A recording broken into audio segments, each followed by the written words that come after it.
क्या आईसीएआई के study material change होने जा रहे हैं? क्योंकि आईसीएआई ने 22 जुलाई को एक्सप्रेशन ऑफ इंटरेस्ट इनवाइट किया है कि जो भी एक्सपर्ट है वो आईसीएआई की जो स्टडी मटेरियल्स है, RTP, MTP, suggested case study scenarios, इनको डेवलप करने के लिए, रिव्यू करने के लिए उनको मैन पावर की रिक्वायरमेंट है।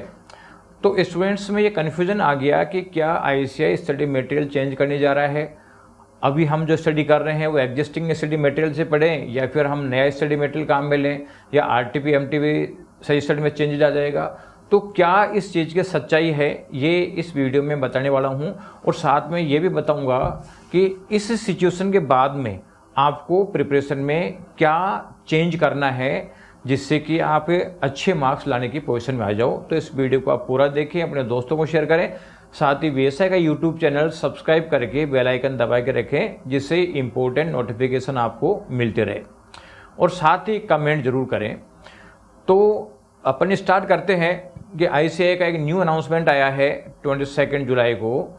तो इससे क्या होने वाला है, तो आप ये देखें कि इसमें आईसीएआई 2 काम करवा रही है, और ये एक रेगुलर एक्सरसाइज होती है आईसीएआई की कि स्टडी मटेरियल में क्या क्या मिस्टेक्स है उसको हम ठीक कर सकें, या कौन सी चीज़ें कमी है जिसको हम और इंट्रोड्यूस कर सके हैं।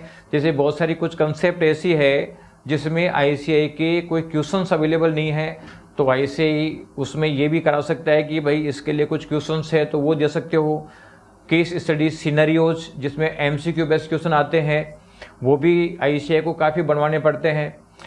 तो कुल मिला के ये सारी एक्सरसाइज करने के लिए आईसीएआई ने ये पैनल इनवाइट कर रही है।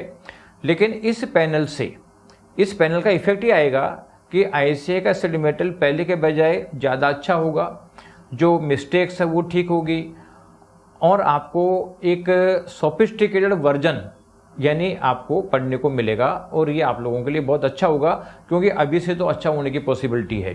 बस एक चीज़ आप लोगों को जो ध्यान देने की है वो ये है कि जैसे जैसे आईसीएआई अपना क्वेश्चन बैंक, नया क्वेश्चन बैंक स्ट्रॉन्ग करता जाएगा, वैसे वैसे जो आपकी पास्ट एग्जाम के आरटीपी एमटीपी सही स्टेट्स है, इनमें से अभी भी कुछ क्वेश्चन सेम पैटर्न पे आ जाते हैं, वो आने की पॉसिबिलिटी धीरे धीरे कम हो जाएगी क्योंकि न्यू वैरायटी के क्वेश्चन बनेंगे। अब न्यू वैरायटी में न्यू टाइप की कंसेप्ट्स को इन्वॉल्व करके, या बहुत सारी ऐसी कंसेप्ट है जिनका अभी तक कोई क्वेश्चन नहीं है, उन क्वेश्चंस को इंट्रोड्यूस करने से आपको ज़्यादा बेनिफिट मिलेगा। यानी फिर ये पेपर कंसेप्ट बेस्ड हो जाएगा। तो आप लोग अभी तक जो आरटीपी एमटीपी सही स्टडी का जो बड़ा बड़ा कंपाइलेशन पढ़ते हो, फिर ये आप लोगों को पढ़ने की जरूरत नहीं पड़ेगी क्योंकि उसमें से क्वेश्चन आने की संभावना काफ़ी कम रह जाएगी, या कोई बिल्कुल कम मार्क्स से क्वेश्चन आएंगे तो इतने कम आएंगे कि उसको पढ़ना फिर रेलिवेंट रह नहीं जाएगा। तो कुल मिला के अभी तक की पोजीशन बताऊं तो आप लोगों को डरने की कोई ज़रूरत नहीं है। पहली बात तो आईसीएआई कोई सिलेबस चेंज करने नहीं जा रहा है क्योंकि सिलेबस तो पार्लियामेंट के थ्रू चेंज होता है, तो सिलेबस चेंज नहीं करने जा रहा, केवल मॉड्यूल्स को अपडेट करना जा रहा है। इसलिए आपको पैनिक होने की ज़रूरत नहीं है। आप लोग अभी जो आपको सिलेबस अवेलेबल है, आपको जो बुक्स दे रखी है उसी को पढ़ना है। और ये जब रिव्यू होगा तो रिव्यू होने में भी काफ़ी टाइम लगेगा, और ये मान लीजिए कि जो रिव्यूड चीज़ें जो आपको पढ़नी पड़ेगी वो कम से कम 1 साल बाद, 2 साल बाद, 1-1.5 साल बाद आपको पढ़ने को मिलेगा। इसलिए अभी अगर आप सितंबर एग्जाम दे रहे हैं बिल्कुल पैनिक होने की ज़रूरत नहीं है, जनवरी दे रहे हैं पैनिक होने की ज़रूरत नहीं है, मई दे रहे हैं तो भी पैनिक होने की ज़रूरत नहीं है, इवन मई के बाद अगला सितंबर दे रहे हैं तो भी पैनिक होने की ज़रूरत नहीं है। इसके बाद में सोचेंगे कि मतलब उसमें क्या क्या चीज़ अपने को नहीं पढ़नी है, और उसमें भी आएगा तो कोई बहुत सारा चेंजेस नहीं आता कि साहब सारा ही मटेरियल चेंज कर दिया। कुछ क्वेश्चन ऐड हो जाएंगे, कुछ मिस्टेक है वो ठीक हो जाएगी, कुछ क्वेश्चन जो इरेलेवेंट है, अननेसेसरी क्वेश्चन है वो डिलीट हो जाएंगे। बस ये चीज़ें चेंज आएगी, कोई बहुत ज़्यादा चेंजेस आने की पॉसिबिलिटी नहीं है। और अभी तो जस्ट आईसीएआई ने एप्लीकेशन इनवाइट की है सब्जेक्ट एक्सपर्ट से या प्रोफेशनल से, जिसमें रिव्यू या डेवलप किया जाएगा कंटेंट को, और इसमें काफ़ी टाइम टेकिंग प्रोसेस है और कोई बहुत बड़ा चेंजेस भी होने वाला नहीं है।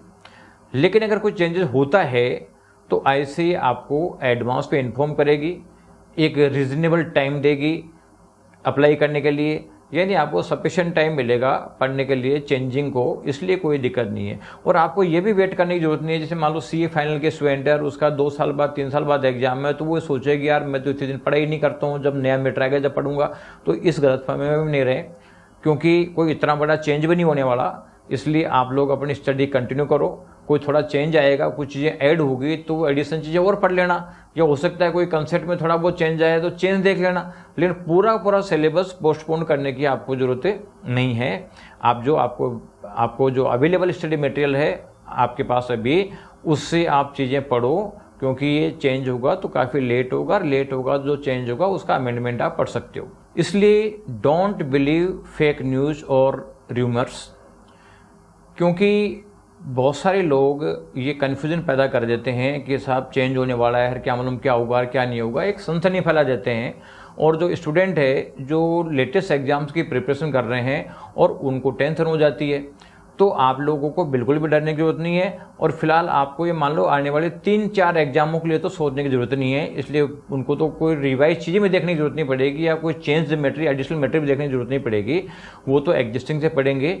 बाकी बाद में काफ़ी लंबे टाइम के बाद 4-5 अटैम्प्ट के बाद आना है, तो उसमें कोई आप लोगों को डरने की जरूरत नहीं है। इसलिए आप लोग जो भी र्यूमर्स फैलाते हैं, रैंडम बेसिस पे वीडियो आते हैं, मैसेज आते हैं कि स्टडी मटेरियल चेंज हो रहा है नेक्स्ट एग्जाम में, ये सब र्यूमर्स को माइंड में लाने की जरूरत नहीं है और न इससे टेंशन करनी है।